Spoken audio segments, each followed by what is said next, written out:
Live with CDP Sports Talk, a weekly sports and entertainment podcast sponsored by Barry Cullen Chevrolet.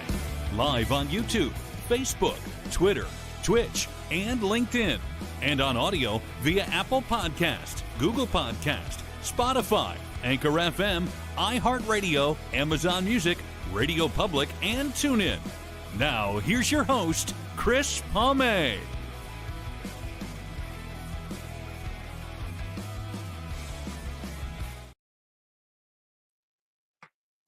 Good afternoon, everybody. Welcome to Season 11, Episode 6, overall 556 of Live with CDP Sports and Entertainment Talk Show, sponsored by Barry Cullen Chevrolet Dealership at 905 Woodlawn Road West in the Guelph Auto Mall. Check out their website, barrycullen.com, for the newest selection of new and pre-owned GM vehicles, along with a great selection of all-electric vehicles and Cadillac vehicles as well. You can call the dealership at 519-824-0210 and tell them Chris Palme sent you, or you can email the dealership at info@barrycullen.com. Barry Cullen Chevrolet Dealership has been family run and operated here in the city of Guelph since 1969. I hope everybody is doing well on this. I can't believe it's already Thursday, July 3rd, 2025. And I wasn't sure I was going to be able to come on today. I had some issues with my laptop, and thankfully I was able to fix it. And I'm looking forward to my guest today. This is his fourth appearance. He's a friend of mine. He's a friend of the show. He does a great job on 570 News in Kitchener with the Mike Farwell Show, longtime play-by-play voice of the OHL's Kitchener Rangers, and he's also the host of the OHL podcast, Mike Farrell. Mike, how are you? Chris, I'm great. Thank you. Great to see you, and thanks for having me back. Well, it was kind of a little stressful last 15 minutes, but we managed to get it up. And you're right. The joy of the technology, when it works, it's great, but sometimes things don't go smoothly. I'll tell you what, sometimes when I can't get my computer to load fast enough, I just want to go to the next page. I want to do this and I'm waiting. I don't even have patience for that anymore. That's how quickly I expect this stuff to work. I think we've been spoiled by technology, but Mike, hey, I want to say thank you so much for coming on for a fourth time. And how was your Canada Day holiday, and did you do any celebrating for it? I certainly did. The Canada Day holiday was great. I don't mean to brag, but I think I did it up pretty well this year. I took the Friday before the weekend and the Monday after as holidays. So I had a 5-day break leading into that Tuesday Canada Day. So it was fantastic. We went into downtown Kitchener where they had a whole bunch of stuff going on all day, family fun, food trucks. We stuck around and watched Grace 2, which is a Tragically Hip tribute band on stage on King Street in downtown Kitchener. Beautiful day, enjoyed some food, enjoyed a beverage or two, hung out with all of our friends in the city. It was a great way to spend Canada Day. What makes Canada so special? What doesn't? I mean, the list of what makes it special, I think, could take all of the time that we have. But it's funny that you ask, because I've been thinking an awful lot about that. And you know, in the world today, we're talking about Canada's place in it and how we're this small country, at least, you know, in terms of population. But we're not as young, I think, as we sometimes let ourselves believe. 158 years now. We are a very mature country. We have strong values and traditions here that I think we need to lean into a whole lot more. So I think what makes us special over and above everything else is, or are, our values, the traditions that we have in this country, our willingness to roll up our sleeves and do hard work, to do big, important, creative things. I think we've got so much potential that's still untapped as long as we hold true to those values. Mike, I recently had the pleasure of meeting and interviewing Charlie Angus here in Guelph, and whether you're, not to get into politics, I found more people wearing Canadian hats, Canadian T-shirts, and I'm seeing more Canadian flags and pride than maybe even 5 years ago. Couldn't agree more. And listen, anytime you want to get into politics, I'm here for it. As much as I love sports and as much as I'm a sports broadcaster, at least part-time, I love politics. Charlie's a great guy, very outspoken, tremendous asset. He had been to our government before deciding that he was going to take a break from public life. But I'm glad that, he's still out there on a talking circuit, and you can get a chance to interview him. And, people like Charlie will help move us forward.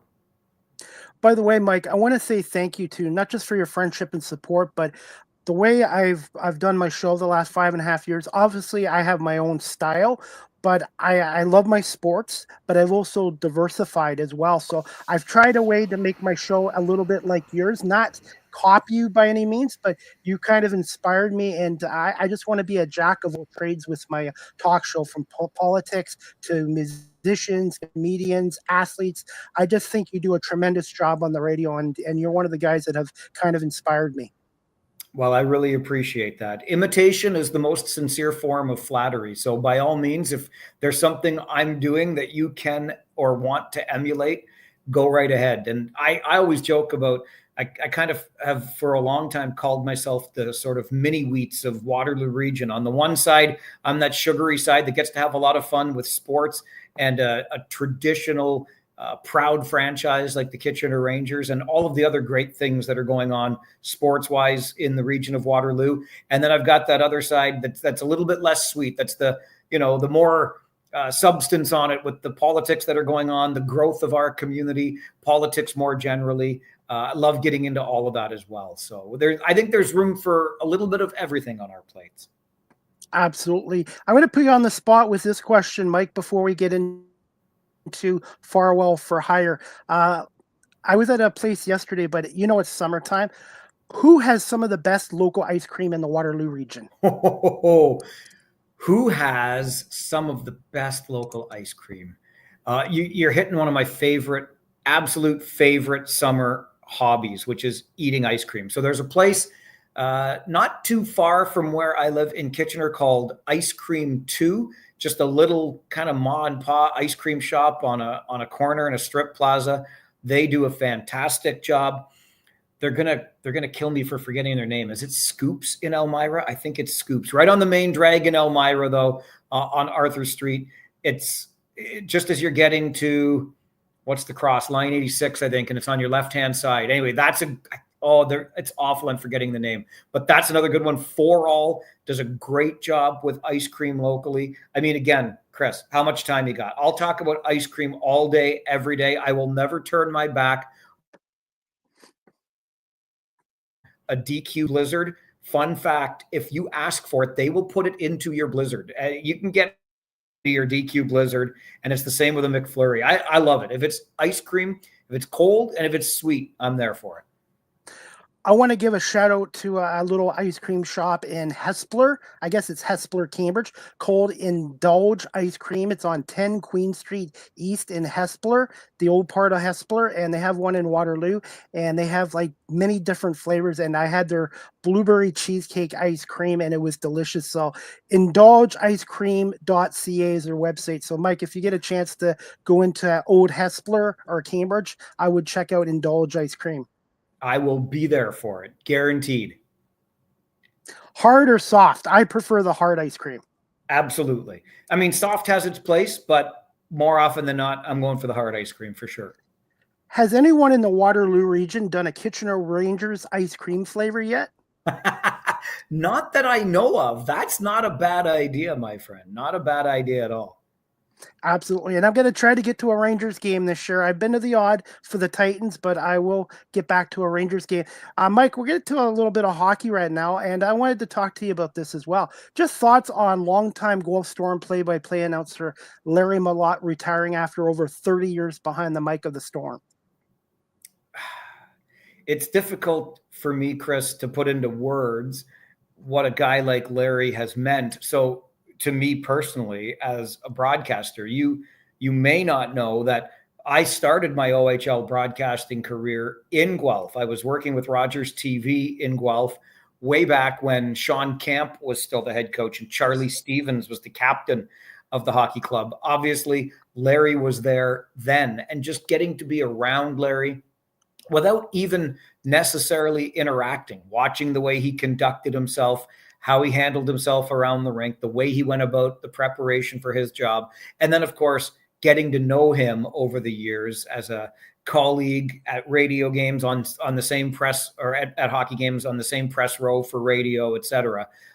He's just great. He's one of the best to ever do it.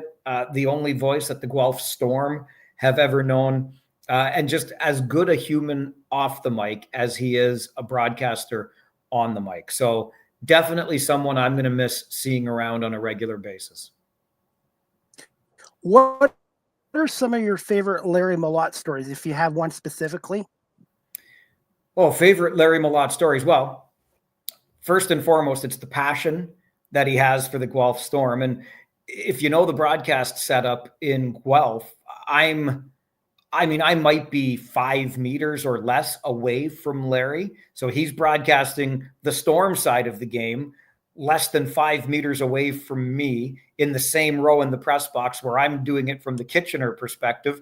And Larry is very passionate, and he feels every, good play and bad play for the Guelph Storm. And you can sometimes see the frustration, which I'm sure he sees in me when things aren't going the Rangers' way. But I always like that he kind of wears his heart on his sleeve when it comes to the Guelph Storm. And Larry, again, kind of a little bit off the ice, but he and Fred Wallace, think about it. So I'm talking about Larry Malott as a Kitchener broadcaster, the Highway 7 rivals, right, in the same division over all these years. And Larry and I get along famously. There's no rivalry there. Same for Larry and Fred Wallace, who had called games for so long for Owen Sound, the Highway 6 rivals. And those guys would compete with each other in these various half marathons every summer. Avid runners. These guys put me to shame with their level of activity.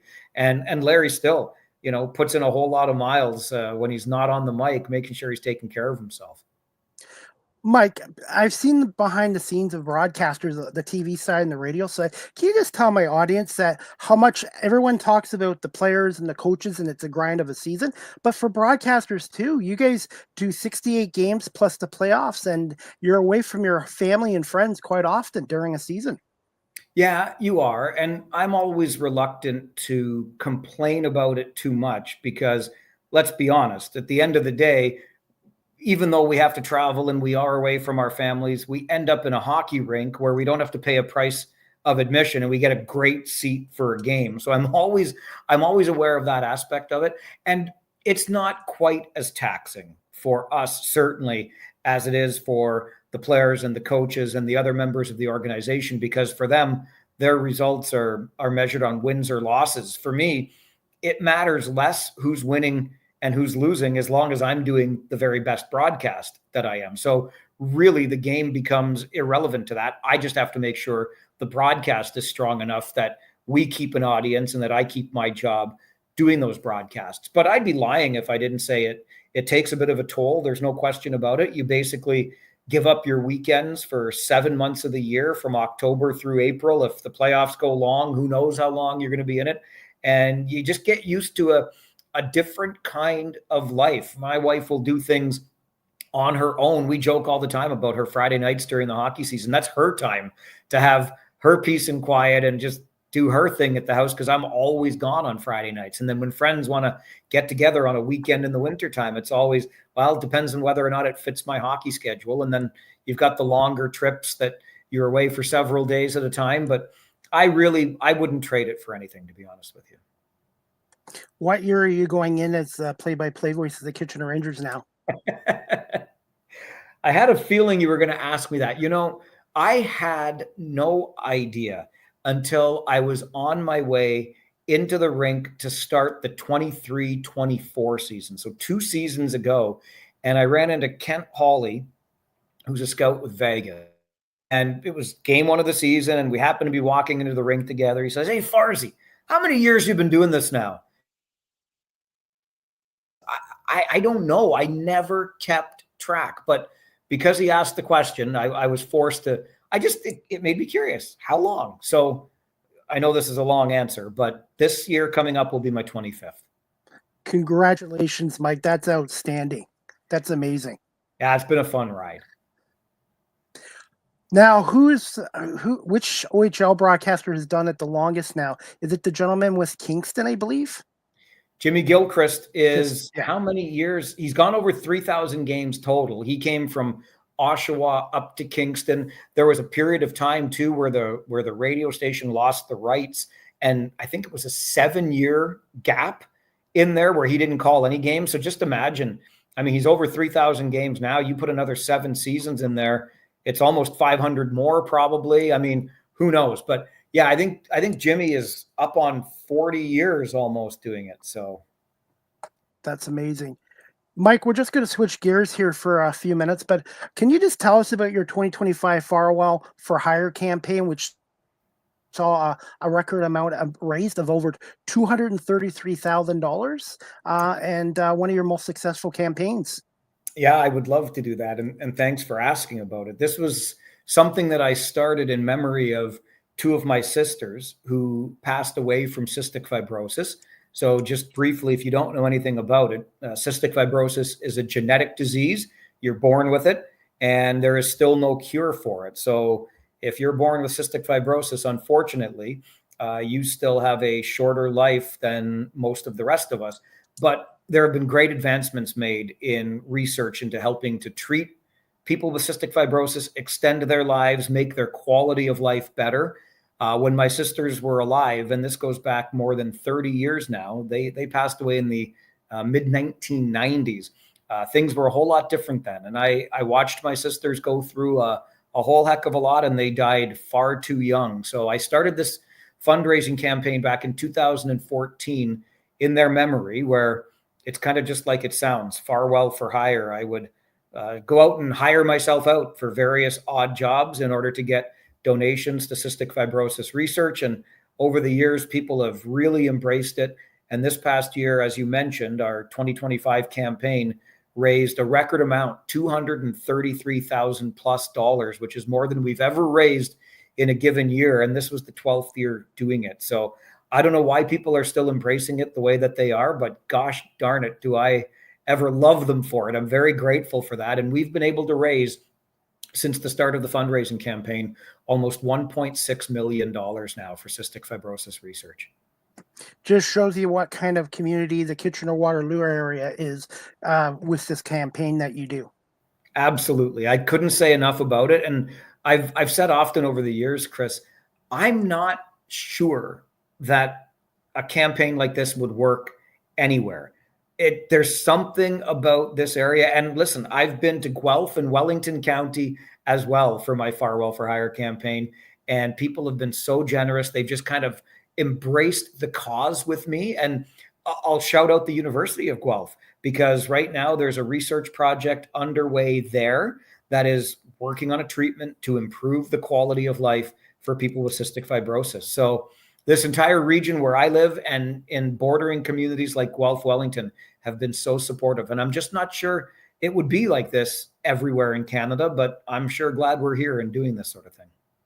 How much, Mike, has an impact social media and the internet had on your campaign in the 11 years?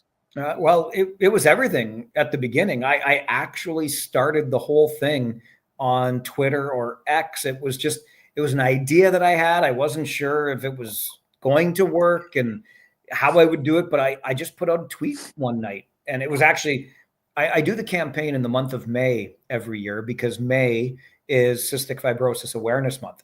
So it was April the 30th. I remember, because I was at an event and I probably should have been paying more attention to the guest speaker, but I had this idea in my mind for the month of May that year. I was going to do this Farwell for Hire campaign. And so I just put out a tweet, and I kind of explained it in 140 characters or less. And I used the hashtag Farwell for Hire. And for the first several years, the entire campaign was done that way, on Twitter, on Facebook. It grew from there. The radio station eventually got behind it, which took it to a whole new level. You've got some of the graphics up behind us here on this live stream. Somebody came along and donated their services to me to make these logos and brand the campaign, and it just kept carrying momentum from there. But it all started with a single tweet back in April the 30th of 2014. Mike, how can people next year help out either with online donations or volunteering? Like, I would like to help out next year if I can. Well, I'll always take young, strapping lads like you, Chris, because I'm getting Young. old for this stuff. I'm Let me tell 53. I'm 53. you. You're still a little bit younger than me. But yeah, listen, the best way to go about it is our website, which is farwellforhire.com. So that's Farwell, my name, the number 4hire.com. All the information is there, including contact info. Would be happy to hear from anybody that is. Obviously, you can make a donation right there and get behind us, send an email to hire me for a task next year, whatever that might look like. Mike, this leads to my next question. I'm going to put you on the spot here. Can you tell us about some of your odd, unique jobs that you performed during this year's Farwell for Hire campaign? And what do you look forward to in the 2026 campaign? One of these days, I think I'm actually going to sit back and put together a book, because there have been so many, truly, over the course of the 12 years I've done this, more than 1,000 different quote unquote jobs that I've done. And in fairness, I count, the person that says to me, look, you've been working hard, come and grab a beer with me and we'll just, give you a night off. I'll buy you a night off. So they buy me a beer, they make a donation. That I count as one of my tasks along the way. But truly, working with horses, working with farm animals out on a farm in the Walkerton area. I was actually in Guelph with some guys years ago, did a brake job on their race truck. It's just cleaning gutters, washing windows, like you name it. I've absolutely run the gamut. I'm sure there are some really interesting things. Another Wellington County one, it was just outside in Aberfoyle with a cannabis production facility when that was exploding several years ago. And I was right in there learning all about the cultivation of the plant and the production. And it was just an incredible, incredible time. So like I said, I'm sure there are some that I've forgotten over the years, but I'm going to go back because everything has been documented online. And sometimes my Facebook memories will pop up and I'll be like, oh yeah, I remember doing that. And there are some on there I'm sure I've forgotten. I'll go back and make notes of them all and put them into a book or something and sell that for charity. That's a great idea. Have you served ice cream yet as one of Oh your my odd gosh, jobs? I have served ice cream. In fact, I knew a local Dairy Queen franchise owner who had me out every year. So I learned how to make blizzards. They would make a special Farwell for Hire blizzard, which was awesome. We did that for a lot of years until he sold the franchise. And there was another smaller place called My Sister's Kitchen out in St. Clements here in the region of Waterloo. And they had me out for an afternoon one time to serve ice cream. So that's the hard ice cream like you and I like, Chris, scooping it out, putting it in cones or cups or whatever it was. I've done all kinds of things like that over the years. And so you asked about, what am I looking forward to in 2026? Maybe in 2026, I'm looking forward to just doing a big 50-50 draw and not working so hard. How about that? That sounds great. Hey, I'm afraid of heights. Have you done any jobs where you had to go up in heights? Have I ever? I remember one job. This was an old Century home in Waterloo, and they wanted their gutters cleaned. And I needed I think it was a 60-foot, whatever. This ladder was so high. And I remember taking my dad with me. I don't know why. I think it was for comfort. That's what it was. It was just for my own well-being, knowing that my dad was there. It's not like he's going to catch me if I fall from that height, but there's a great picture of me way up there on the corner of this house. And not only was I cleaning out the gutters, but on this one corner, the eave, the trough had kind of come a little bit loose. So I just tightened it up and made sure everything was, in place. But going around this whole house, no scaffolding, just moving the ladder from position to position, up and down and up and down. I didn't mind the heights as much back then, but I'm starting to mind them more. And this year I had only 2 jobs that required any climbing and nothing quite like that. But I'm not as comfortable on a ladder as I used to be, Chris. I'll be honest with you.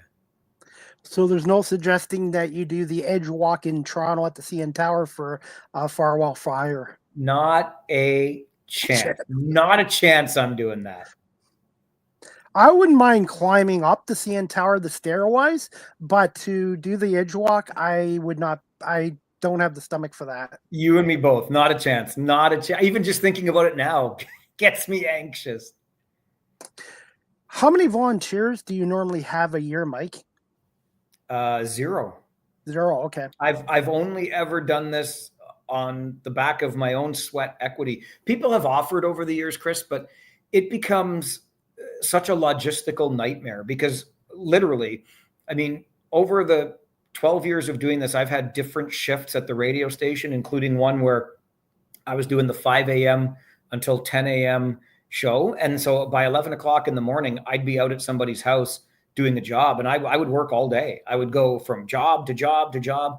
And people have been great and they've been very generous and they want to help. But then reality sets in and I'm like, can you be at such and such a place on Wednesday night at 6 o'clock or on Saturday morning at 9?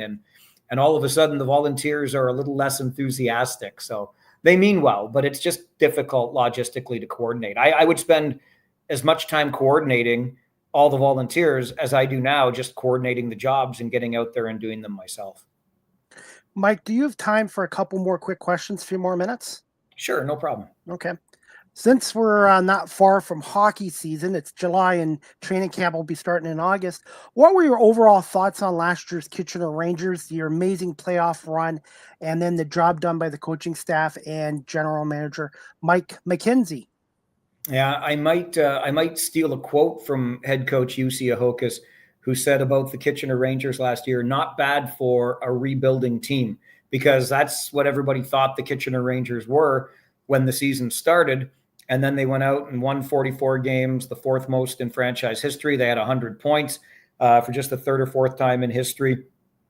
This coaching staff, along with Jussi Ahokas, Jeff Krzakis, and Brad Flynn as assistants, has been tremendous for the hockey club. They are excellent motivators. They are excellent tacticians. They know how to get the most out of their assets, the players on the ice. They get along great. They've built a really strong culture in Kitchener in a very short period of time. They've just been here the 2 years. So I think they've done a tremendous job. And I credit Mike McKenzie for, after what turned out to be a not so good hire with their previous coach, Mike McKenzie was not afraid to take a bit of a risk in hiring the first European head coach for the Ontario Hockey League. And it certainly 2 years in seems to have paid off in spades. Mike, in your opinion as a broadcaster and covering the Rangers, what is his biggest strength as a head coach? I think the biggest strength that Jussi Ahokas has as a head coach is his ability to motivate. He demands a lot. I would call him a player's coach. I think players really like playing for him because he's incredibly fair. He tells you exactly what he expects from you. And if you follow through on that, if you deliver on those expectations, you will get rewarded with the ice time, with the power play time, whatever the case may be, with the days off during the week instead of extra practices, things like that. And I think that Jussi Ahokas is able to do that because he walks the talk. This is a guy that goes out for a 5K jog before every game, home and away. So when the players see the coach putting in that level of effort, that work ethic just for his own well-being and overall good health, I think it translates to the players, and they're like, yeah, we'll do anything this guy expects of us because he's doing it to himself too. Overall, what are the expectations for this team this year? And obviously having the same coaching staff and Mike McKenzie back really helps with stability and building this culture of success. It certainly does. And that's what makes the next 2 years really, for me, Chris, very interesting for the Kitchener Rangers, because when Jussi Ahokas and the rest of the coaching staff arrived here, I don't think anybody really expected the Rangers to do what they did, which was have a really strong season, finish in the top 4, get into the playoffs comfortably, open on home ice, etc. Last year, as I said, I already joked like the coach did, not bad for a rebuilding team. So the Kitchener Rangers aren't taking anybody by surprise anymore. Not coming into this year. They should be, well, they are a year more mature, a year better, another year under this coaching staff. So I'm really curious to see. I think if we're being honest, the expectation would have to be, at minimum, a return to the Western Conference Final, so the third round of the playoffs. And if you're going to improve on last year's result, you would win the Western Conference, wouldn't you? I'm not saying it's going to be easy, but what I'm interested in seeing is how this team performs this year when the expectations are on them. The last 2 years, it's almost like playing with house money. Nobody really expected them to do what they did. Well, now that they've done it, everybody's paying attention. They recognize that something's going on here. They're returning everybody virtually from that roster last year, save for the overagers that graduated. Now you're going to have to see how you can do with the expectations on you from the very beginning. For OHL fans, who are some Ranger draft picks to keep an eye on this year, in your opinion, Mike? You mean coming into the team, or the players that just got drafted to the NHL? Coming into the Rangers this year from the OHL draft. I think the biggest one, listen, from the OHL draft, to be honest, it's going to be awfully difficult to crack this Rangers lineup because they're still young in a lot of ways and positions are already taken up by talented players. So I'm not sure even their first rounder, Caden Barch, is going to find a spot on this team, or Kane, pardon me, I'm forgetting. But anyway, this year, well, it remains to be seen. But really, this team is going to be looking at guys like Jacob Zhu, who is NHL draft eligible for this year. Adam Valentini, who the Rangers lured out of the U.S. program to come to Kitchener. Those two guys are going to be really interesting prospects to watch develop and see where they go in the NHL draft. But the way this roster is currently constructed, I think it's going to be awfully tough for the players selected in April to even make their way onto the team. Thoughts on the CHL goalie of the year, Jackson Parsons, who just signed an entry-level contract with Ottawa? And Mike, where do you rank him in terms of all-time Kitchener Ranger goalies? Oh boy, that is a great question, and one that came up at times through this season. First of all, my thoughts on Jackson Parsons. I mean, I can't say enough good things about him. I was so happy, though, for him as a person to see the kind of year that he had. Jeff Merrick always says he cheers for the story, not the team, or maybe not even the player. And this story is a great story. A guy that came into the league in COVID times. When it was finally his time to take over the crease, he suffers that freak shoulder injury early in the season. So he misses that opportunity. And even then, I would make the comment that Jackson Parsons seemed to have a perma smile on his face. Like when nothing was going right, when he gets this injury, when it was supposed to be his time to shine, and yet you'll still see him around the rink and he's got this perma smile on his face. It blew me away. His attitude and his approach was impressive. And then he gets the year that he had. He's not only the OHL, but the CHL goalie of the year. He deserved every bit of that, in my humble opinion. And to see him sign that contract now with the Ottawa Senators, essentially his hometown NHL team, is absolutely fantastic. I could not be happier for this guy. And I'd like to think I'd say that no matter which team he played for. But just getting to know him personally and watching the way that he carried himself, he could not be more deserving of what he just got. In terms of where he ranks in the pantheon of Kitchener Rangers goaltenders, I mean, jeepers, this team has had its share, right? You can go back to Don Edwards and dependable Wendell Young and Mike Torkia. And of course, John Gibson has to be in the equation. But I'm putting Jackson Parsons in the mix, Chris. You got to have the conversation. I know there's some recency bias in there, but there's no question that this kid's top five, and maybe even you start having the conversation about top three. Since I have you on here, Mike, and I'm a Red Wings fan, what does John Gibson bring to the Detroit Red Wings? Well, I mean, John Gibson today is a different John Gibson than the one I knew over a decade ago in this league. And obviously he's got some miles on him in the National Hockey League as well. But John Gibson still probably, recency bias notwithstanding, gets my vote as the best Rangers goaltender that I've ever seen. Now, remember, I grew up in Kitchener and watched the team, but you go back 20 years plus on Kitchener Rangers broadcasts, and John Gibson stands out as the guy that I would argue for as the best Ranger goalie I've seen. So I think you're getting a competitor, you're getting a guy that's got tremendous talent, and you're absolutely filling a need at a position, or you're filling a position with somebody that is going to be very reliable for you. How does the Rangers goaltending situation look like going into training camp? I don't know if unsettled's the right word. Look, they took a 19-year-old San Jose Sharks prospect with their first pick in the import draft, a Swiss goaltender.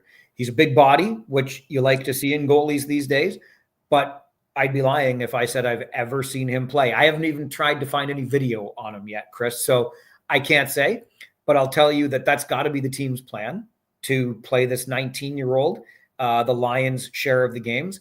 And then Jason Schaubel, who as a rookie last year, I thought really played well. He didn't get a lot of time behind Jackson Parsons because Parsons played so many of the games, but Schaubel also was a kid that carried himself well. He oozes confidence. He's a student of the game. So there's no question that he will continue to grow behind the goaltender the Rangers took with their first round import pick.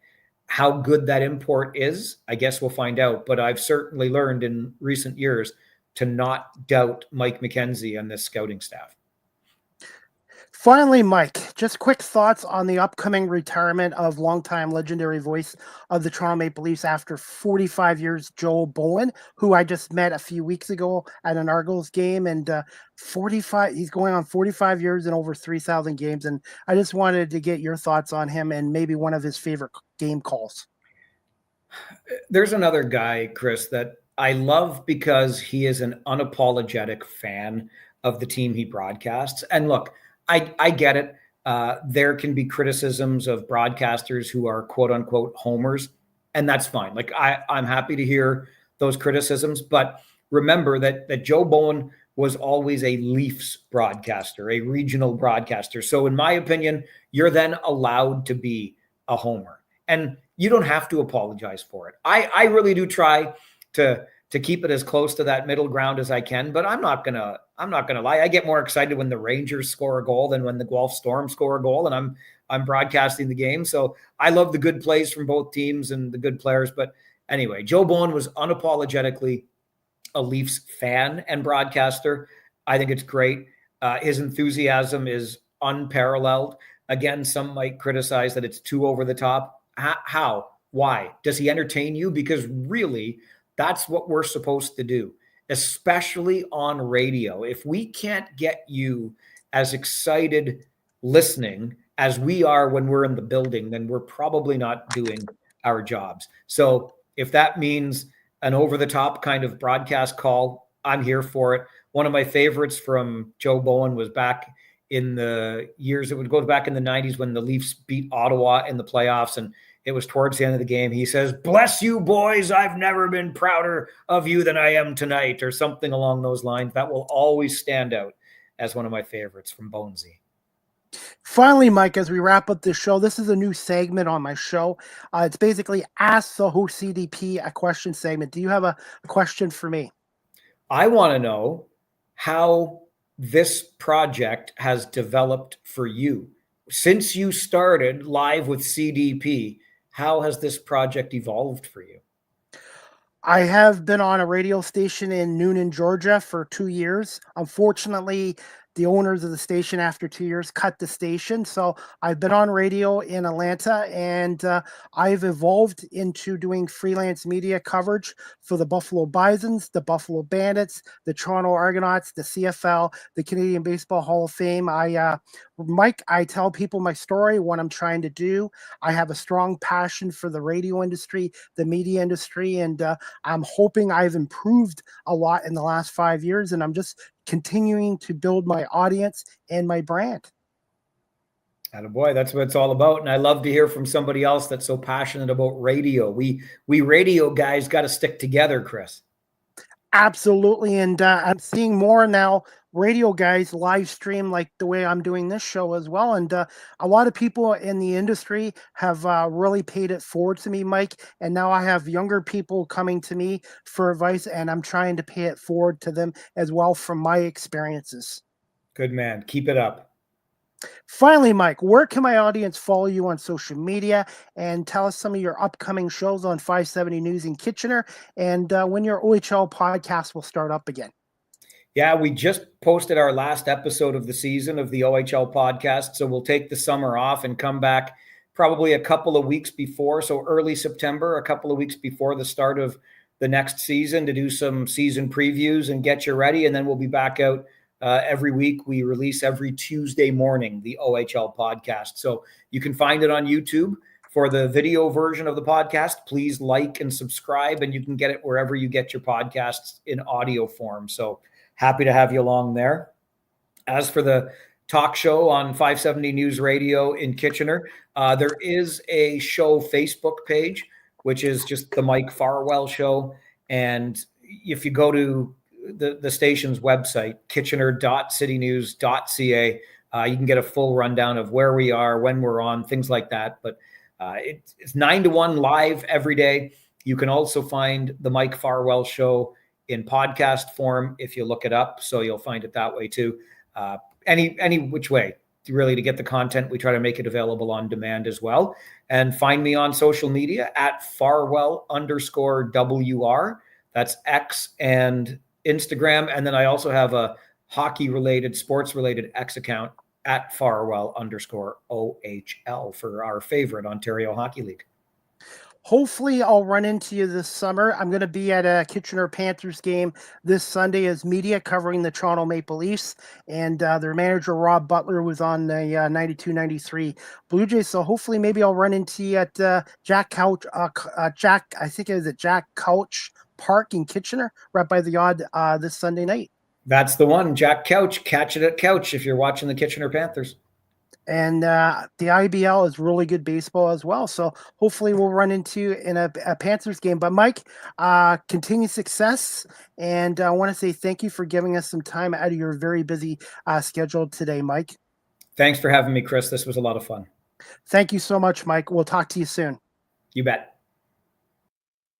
All right, guys, that concludes season 11, episode 6, overall 556 of Live with CDP Sports and Entertainment Talk Show, brought to you by Barry Cullen Chevrolet here in Guelph. Before we wrap up the show, guys, I'm going to play a little interview that I did with Jose Batista a couple of weeks ago at the Canadian Baseball Hall of Fame ceremony, class of 2025 in St. Mary's, Ontario. And this is Jose Batista. You actually had a pretty good arm, and we're probably top 3 in outfield assists in the Blue Jays at the moment. Do you think playing third base gave you a lot of opportunities to hone your accuracy and your craft as an outfielder? I don't know. Maybe. I was an outfielder growing up, so it was kind of like going back to my natural position after I ended up back in the outfield when I came to Toronto. So I want to say, like, playing infield was. I really don't know where that started. If it was based on an organizational need by the Pirates, but even in college, I was mostly outfield. I was pitching a little bit, but I didn't really play much infield until the Pirates wanted to see me there. So, I don't really know if playing infield helped me play in the outfield, but I would say just going back to my natural position definitely was something that was good for me. You mentioned pitching. I read about the one game at college where you pitched a complete game, and of course your coaches weren't in favor of that because they were surprised you screw up your arm and all that. Well, my coaches were my agent and the scout that had drafted me were. Was pitching something that you aspired to? Or you ever considered that as your direction? Growing up, yes, but at the end of the day, I wanted to be a baseball player. So whatever position it was, I wasn't really setting any rules. And that's why I was so open to playing infield when the Pirates brought it up after being an outfielder all my life. So, I love pitching, but I was fine with being a hitter. You've had a few months now to let this kind of sink in. Looking back on now and being here today, what does this mean to you? It means a lot. It's a great honor. it's not many people that have the privilege to be considered, let alone get inducted. So I truly appreciate it. It was a great moment when I received the call. And yeah, I feel very honored. When you were traded to Toronto in August 2008, did you know much about Toronto, or what were your expectations when you got traded to come to Toronto?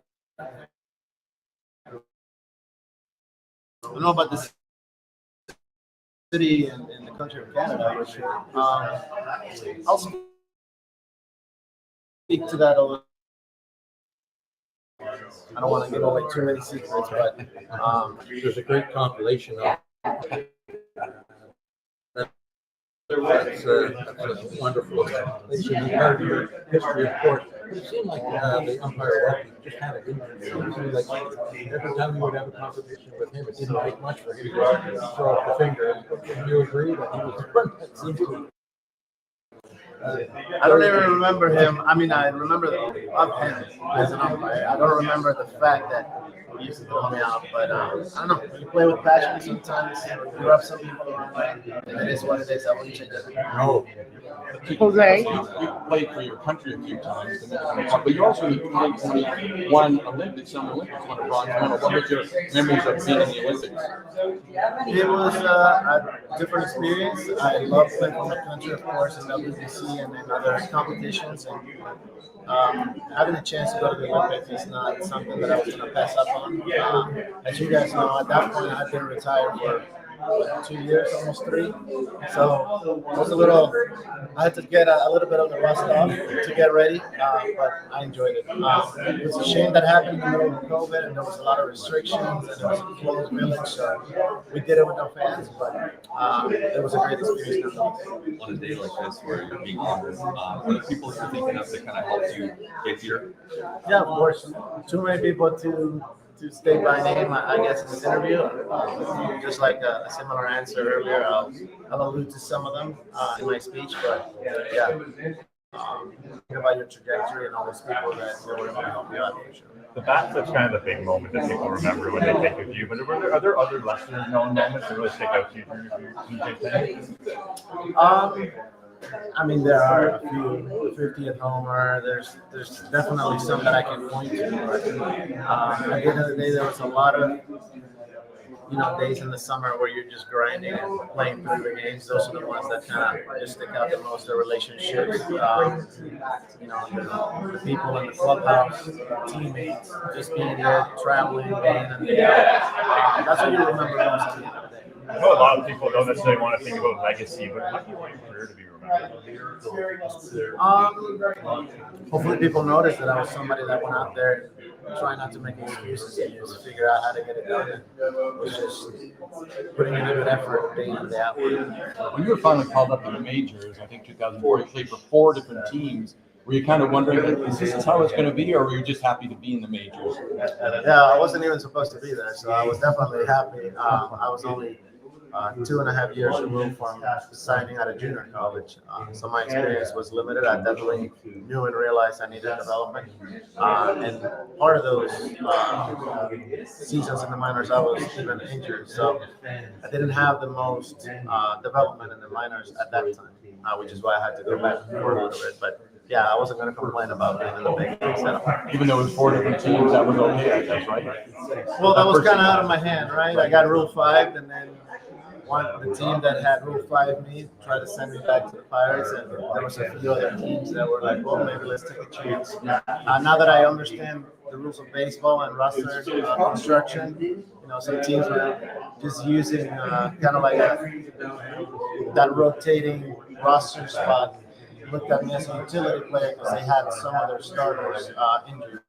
And as those guys were coming back, then it was kind of like, let's let them go back kind of thing. So, that's kind of how it worked. And you're also now a part owner, a chief owner of Las Vegas Football Club soccer team.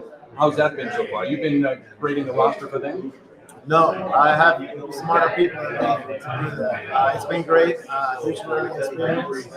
I'm enjoying it a lot. And, being part of professional sports as a business is something that I've always had a desire to do.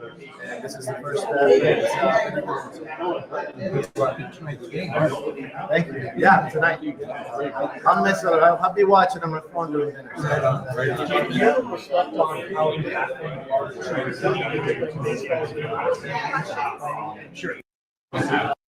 That was Jose Batista, former Major League Baseball player, legend with the Toronto Blue Jays, who was interdicted into the Canadian Baseball Hall of Fame class of 2025 last month in St. Mary's, Ontario. And speaking of those Toronto Blue Jays, they're going for a 4-game sweep of the New York Yankees tonight at 7:07 at the Rogers Center. The Jays coming off another big win, 11-9 last night over the Yankees. They were up 8-0, and then the Yankees tied it up 9-9, and then the Jays scored 2 runs in the bottom of the 8th to win 11-9. So the Jays are now in first place in the American League East, and they're playing really good baseball. And right now, the Blue Jays have played this entire series without their all-star shortstop, Bo Bichette, which is impressive. So Jays and Yankees tonight at 7:07, and the Detroit Tigers are back in action tonight at 6:45 on the road in Washington. The Tigers are trying to bounce back from a disappointing 9-4 loss in Game 2 of that doubleheader last night. And the Detroit Tigers have 3 guys starting in the American League All-Star game: Riley Green, Javi Baez, and Gleyber Torres will be the Detroit Tigers' 3 starters on the American League All-Star team. And I suspect the starting pitcher for the All-Star team will be from the Detroit Tigers and Tarek Skudrow. It's a no-brainer that he should be the American League starter. So I expect the Tigers to have Skudrow and probably another player or 2 on the All-Star game, which will take place in July in Atlanta. And before we wrap up this show, guys, I will be back on the air tonight. The next Argo Bounce podcast show, episode 4 this season, with co-hosts Chris Palme and Nick Small, will be Thursday, July 3rd at 8 p.m. Eastern tonight, with a special guest from the Toronto Argonauts. Nick and I are going to break down the Argos' 29-16 win over Ottawa for their first win of the season. And Nick and I are going to preview Week 5 matchup against the 1-2 Hamilton Tiger Cats this Friday night at 7:30 at BMO Field. You can get your tickets at argonauts.ca, or watch the game on TSN, or listen to it on the radio on TSN 1050 with Mike Hogan and Ben Grant, the voices of the Toronto Argonauts on the radio station as well. Cats are 1-2, Argos are 1-3, and Nick and I are also going to preview the other CFL games this week as well. And there is a game tonight, I believe, in the CFL. I wrote it down. I believe it is tonight, Thursday Night Football, 9 o'clock. It's going to be Winnipeg and Calgary. And I'm going to go with Calgary in an upset over Winnipeg. Winnipeg's off to a great start, 3-0. But I have a feeling Calgary is going to upset them tonight, 9 o'clock on the CFL, CFL on TSN tonight at 9 o'clock as well. So, guys, if you're a fan of the Toronto Argonauts Canadian Football League, just before the Winnipeg-Calgary game at 9 o'clock, check out the Argo Bounce show at 8 o'clock tonight with our special guests from the Toronto Argonauts. You can watch us on YouTube, Facebook, Twitter, X, Twitch, LinkedIn, Instagram, and our show is on all audio platforms as well. And as we wrap up this show, guys, the next Live with CDP Sports and Entertainment Talk Show, sponsored by BarryCollin.com, is going to be on Saturday, July 5th at 11 o'clock Eastern with my special guest, Lauren Harvey. She is the coordinator with the Buffalo Bandits official dance team of the Buffalo Bandits. So Lauren's going to come on and we're going to talk a little bit about the Bandits and her dance squad and some of her favorite moments from this year's Buffalo Bandits third straight National Lacrosse League championship. So Lauren Harvey from the Buffalo Bandits will be on this Saturday at 11 a.m. So tune in.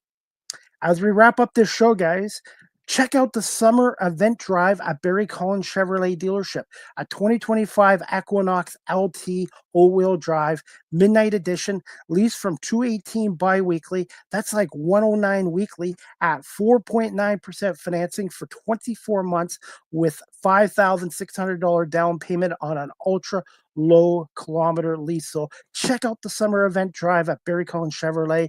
More details at barrycollin.com, or pop by Barry Collins Chevrolet dealership at 905 Woodlawn Road West in the Guelph Auto Mall, and tell them that Chris Palme sent you as well. Guys, if you'd like, I'm going to reword this. If everyone would like a personalized video message from yours truly, I am on Cameo.com. Type in Chris Palme. I do birthday wishes, pep talks, happy anniversary. If you'd like to ask me questions about sports, my talk show, some of my favorite interviews, go to Cameo.com, type in Chris Palme, and book your Cameo today. You can also follow me. You can follow the social media guy on Blue Sky Social at Live with CDP 19 at Blue Sky Social. If you're looking to adopt a pet and you're in the Cambridge and District Humane Society, if I'm going to reword this, guys, if you're in the Cambridge area and you're looking to adopt a pet, check out the Cambridge District Humane Society at 1650 Dunbar Road in Cambridge, Ontario. Telephone number 519-623-7722, extension 0.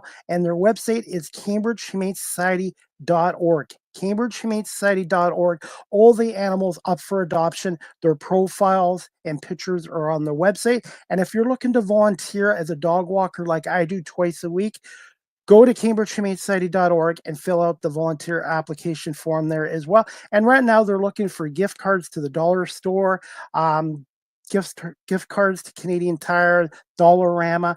They're looking for cat litter, dog treats, cat food, dog food, bedding, whatever you're able to help out with. They're located just right across from the Cambridge Center Mall, and they do a wonderful job in looking after our homeless furry friends and making sure they get adopted into good homes with good families. So please consider adopting a pet at the Cambridge District Humane Society. You can't buy happiness, but you can adopt it, and that's their model at the Cambridge and District Humane Society. Live with CDP Sports and Entertainment Talk Show is live streamed on these platforms: YouTube, Facebook, Twitter, X, Twitch, LinkedIn, and now available on Instagram. And please remember to hit follow and subscribe. My website, if you'd like to check out my media work, is beacons.ai/Chris D. Palme. This content creator is on TikTok. You can follow me on TikTok at Chris Palme and check out my latest content on TikTok. And thank you to my 882 subscribers. I'm hoping to get to 1,000. I'm hoping to get to 1,000 followers. I'm at 882. So those people, thank you for following me. And please check out my profile again at Chris Palme on TikTok. StreamYard is the official live stream provider of Live with CDP Sports and Entertainment Talk Show. If you're into webinars or podcasting, check out StreamYard.com. Live with CDP Sports and Entertainment Talk Show. The audio version is on these platforms: iHeartRadio, Amazon Music, Spotify for podcasters, Apple Podcasts, Breaker, Pocket Cast, Spotify, Castbox, LinkedIn, Pandora, Tuned In, YouTube Music, and Good Pods. And remember to hit subscribe. Finally, you guys can email the show Live with CDP Sports and Entertainment Talk Show at cpalme19@gmail.com. Any comments, questions, suggestions, feedback would be greatly appreciated. And if you'd like to support this show and my YouTube channel, I am on PayPal. You can go to PayPal, and my email is cpalme19@gmail.com. If you'd like to tip the host, buy me a coffee, or support my YouTube channel and my talk show as well. Finally, guys, you can follow me on Facebook, Twitter, X, Threads, Instagram, So please consider subscribing to my YouTube channel. I'm on LinkedIn, again, Threads, and Blue Sky Social, everywhere except for Snapchat as well. And that is about it for this show today. Again, I want to say thank you to my guest, Mike Farwell from 570 City News in Kitchener, the host of the Mike Farwell Show, and he's also the longtime play-by-play voice of the Ontario Hockey League's Kitchener Rangers, and he's also the founder of Farwell for Hire, a yearly fundraiser that helps raise money for cystic fibrosis. And his websites I will put on my graphics before we leave the show. But thank you to Mike Farwell. And I want to say thank you to everyone watching this live stream and on my audio platforms, and to my sponsor, Barry Cullen Chevrolet dealership here in Guelph. And if you're a business looking to advertise, check out Live with CDP Sports and Entertainment Talk Show. You can email me at cpame19@gmail.com, and look forward to working alongside your business advertising on Live with CDP Sports and Entertainment Talk Show. I hope everybody has a great afternoon, and check out the Argo Bounce podcast show tonight, 8 p.m. Eastern, with Nick Small, myself, and a special guest from the Toronto Argonauts. Have a great afternoon, everybody, and we'll see you tonight for the Argo Bounce podcast show, again at 8 p.m. Eastern.